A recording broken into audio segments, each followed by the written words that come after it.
Good evening, কি খবৰ আপোনালোকৰ?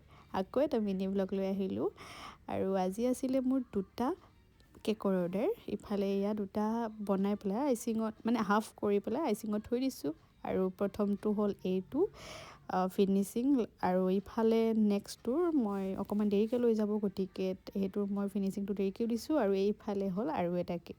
কেনেকুৱা লাগিছে কেক দুটা জনাবচোন। ইফালে এই কেকবোৰ লৈ যোৱাৰ পিছতে মই ৰেডি হৈ গ'লোঁ সন্ধিয়া আকৌ যাবলৈ টাউনলৈ আৰু বাৰ্থডে গিফ্ট আনিবই যাব লাগে, এটা বাৰ্থডেটো মাতিছে তো তাত যাম। আৰু ইফালে আহি গ'লোঁ গিফ্ট ল'বলৈ বিনোদ আংকলৰ তাত, মানে পুনমশ্ৰীত। মাজবাটৰ মানুহেতো চিনি পায়ে চাগে পুনমশ্ৰী। তো যিয়ে নহয় গিফ্টটো ল'লোঁ। ইফালে এইটো বিনোদ আংকল আৰু ইফালে মই তো গিফ্টটো লৈ যাওঁ। আকৌ ঘৰত গৈ পেলাই মই গুচি গ'লোঁ বাৰ্থডেলৈকে। আৰু এইজনীৰে বাৰ্থডে আছিলে, টিকলিজনীৰ। চ' যিয়ে নহওক আজিকালি বাৰ্থডে মানে পোৱালীবোৰে কাকো কেক কাটাৰ টাইমত ধৰিবই নিদিয়ে।